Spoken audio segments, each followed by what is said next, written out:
코로나19 확산으로 무거운 연말을 보내고 있습니다. 내일 지구가 멸망하더라도 오늘 한 그루의 사과나무를 심겠다는 스피노자의 말처럼 미래를 포기할 수는 없습니다. 오늘 미래 세대를 위해서 열심히 애쓰시는 한 분을 소개해 드리기 위해서 저희는 경상남도 교육청을 찾아왔습니다. 안녕하십니까? 네, 반갑습니다. 표준방송 FMTV에서 특집 경북의 인물을 찾아서 오늘 여러분께 소개해 드릴 분은 임준희 경상남도 부교육감님이십니다. 부교육감님, 표준방송 FMTV 시청자들과 인사 나누시죠? 시청자 여러분 반갑습니다. 경북 안동이 고향인 경북의 아들 임준희 인사드리겠습니다.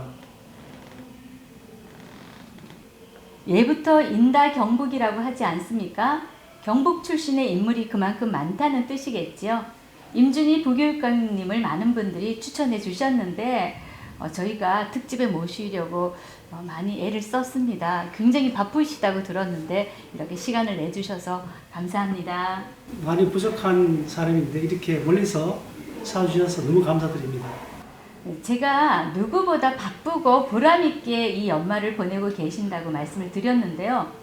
먼저 교육공헌 부분에 2021 대한민국 사회발전 대상을 수상하셨다고 들었습니다.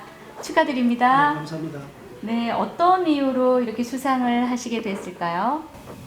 제가 공직 생활을 한 지가 30년 됐습니다. 네. 국가에서 주요한 정책을 많이 했는데 네.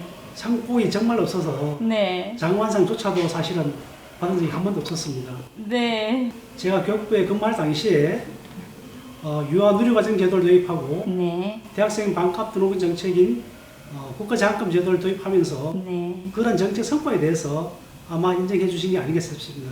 감사합니다. 네. 네. 다시 축하드리고요. 안동에서 태어나셨죠? 네, 고등학교까지 안동에서 다니셨다고 들었는데 맞습니까? 네, 맞습니다. 네. 대학은 어디서 다니셨죠?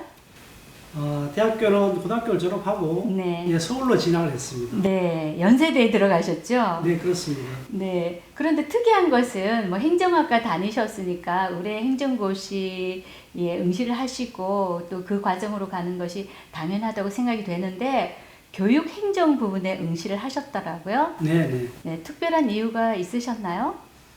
예, 어려서부터 우리나라는 천연자원이 없는 자원빈국이기 때문에 인재 양성이 중요하다 이렇게 많이 이제 들어왔습니다. 네. 그래서 저도 고등학교를 졸업하고 대학 진학할 때 네. 인재 양성에 일하고 싶어서 네. 사범대학이나 교육대학을 가서 교사를 하고 싶었습니다. 네. 그런데 어쩌다 보니까 성적이 너무 잘 나와서 네. 행정학과를 진학하게 되었습니다. 네.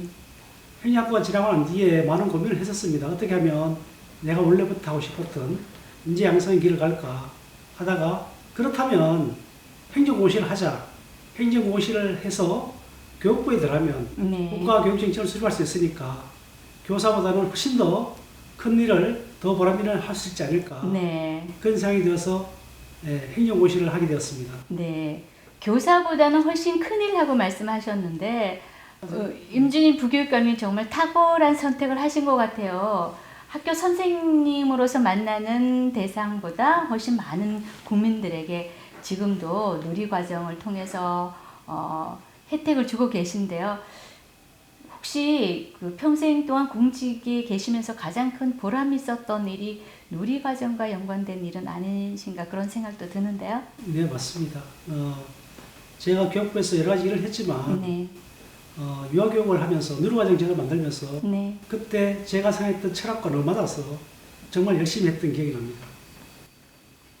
네, 많은 어머니들이 고맙다고 인사를 하실 것 같아요. 제가 누리과정을 만드신 그 주인공을 오늘 뵙고 있다고 생각하니까 정말 영광입니다.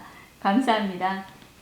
또 18일에 안동에 있는 한국국학진흥원에서 자서전 출판 기념회를 여셨다고 하는데 네, 어떻습니까? 성황리에 잘 끝나셨습니까? 네, 고맙게도 전국 각지에서 많은 분들이 찾아주셔서 덕분에 잘 끝났습니다. 너무 감사드립니다. 네, 다시 한번 축하드리고요. 자서전에 주로 어떤 내용이 담겨 있습니까? 자서전이기 때문에 제가 어릴 때 크면서 자라면서 겪었던 여러 가지 얘기들을 좀 향수를 담아서 썼고요.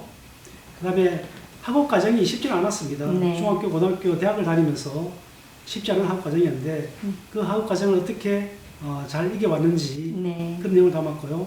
세 번째는 교육부에서 큰 국가 정책을 만들면서 사실 이제 정책 만들 때 크고 작은 일이 참 많이 일어납니다. 네. 그때 사실 저도 많은 어려움을 겪었었는데 그 어려움을 어떻게 극복해 왔는지 이 내용을 담았습니다. 우리 후배들이 제가 같은 길을 조금 더 같이 갔으면 좋겠다. 네. 경험이 도움이 됐으면 좋겠다. 네. 그런 취지에서 네. 자서전을 내게 되었습니다. 네.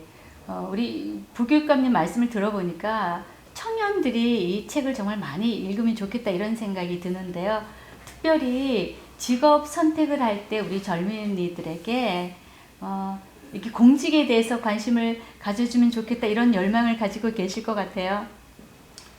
예, 요즘 젊은 세대들이 국가나 국민보다는 내 편한 삶, 네. 우리 가족의 소소한 행복 이런 것들을 많이 이제 생각하는 것 같습니다. 네. 그래서 소확행이라는 말도 있지 않습니까? 네.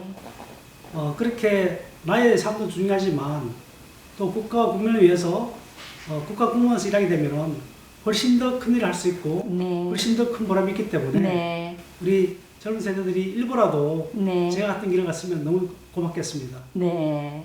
훨씬 더 보람 있고 훨씬 더 큰 일을 할 수 있다 하고 말씀을 하셨어요. 조금 전에. 제가 인터뷰 준비하면서 주변 분들에게 여쭤봤더니 같이 근무하신 분들이나 그분들 말씀이 임준희는 탁월한 일꾼이다. 비교 불가다 이런 말씀도 들었습니다. 더 많은 사람들에게 더 큰 혜택을 주는 일을 우리 임준희 부교육감님께서 하셨잖아요. 그러면은 우리 부감님의 공직 생활을 되돌려서 가장 대표적으로 그렇게 큰 일을 몇 가지 말씀해 주신다면 어떤 게 있을까요? 예, 제가 그 사무관 막 초임 당시에 했던 일 중에 하나가 직업교육개혁 3법이라고 있었습니다. 네. 그 내용이 뭐냐면은 우리 아이들이 학교를 졸업하고 직업세계에 가기 전에 이제 직업교육 훈련을 받습니다. 네. 그 제도를 활성화시키기 위해서 만든 게 직업교육훈련 촉진법이라고 네. 법률을 제가 만들었고요. 직업교육훈련 촉진법이요? 네. 네. 그리고 98년도에 우리나라가 경제적으로 굉장히 어려움이 있었지 않습니까? IMF 당시죠? 그렇죠. IMF가 있고 난 뒤에 사실 이제 국가 재정이 바닥에 났습니다. 네. 그때 제가 소위 말하는 구원투수로 네. 기관교육 재정 건전화를 위해서 네. 제가 체프자 팀장을 맡았습니다. 네. 그래서 1년 동안 고생해서 다행히 무사히 이제 뭐 교사들 봉급도 주고 네. 학교 기본 운영비도 다 주고 이렇게 네. 했던 기억이 납니다. 네. 그러면 재정 분야에서도 탁월한 어떤 경험을 가지고 계신다 이렇게 이해를 해도 무방하겠죠? 네, 네. 네. 이제 공직에서 곧 물러나신다고 들었는데 혹시 공직에서 물러나시면 다른 계획이 있으신지 여쭤봐도 되겠습니까? 네, 이번 12월 말일자로 30년 동안 해왔던 공직생활을 떠나서 명예퇴직을 할 예정입니다. 그 이후에 제가 그동안 중앙부처인 교육부에서 했던 경험들, 청와대에서 근무했던 경험들, 그리고 부교육감원에서 근무했던 큰 경험을 바탕으로 해서 제가 태어나고 자라고 앞으로 살아갈 고향인 경북을 위해서 큰 일을 하고 싶어서 준비를 하고 있습니다. 우리 경북의 아이들이 즐겁게 행복하게 공부를 하고 자신의 꿈과 끼를 키워서 더 큰 인재로 성장할 수 있도록 하는 일에 앞으로 제 공직생활을 마무리할 예정입니다. 네, 경북 교육 발전을 위해서 헌신하시겠다 이렇게 들리는데요. 뭐 소망을 품으셨으니까 꼭 뜻을 이루시면 좋겠습니다. 응원해 드리겠습니다. 분명한 비전과 끊임없는 노력과 헌신으로 교육 행정의 달인 최고의 교육 정책 전문가로 입지를 굳혀오신 경상남도 교육청의 임준희 부교육감님을 오늘 여러분께 소개해 드렸습니다. 부교육감님 바쁘신데 이렇게 귀한 시간 내주셔서 정말 감사합니다. 네, 감사합니다. 네, 오늘 인터뷰 재밌었습니다. 표준방송 FMTV에서 전해드린 경북의 인물을 찾아서 그 첫 번째로 경상남도 교육청의 임준희 부교육감님을 여러분께 소개해 드렸습니다. 감사합니다. 감사합니다.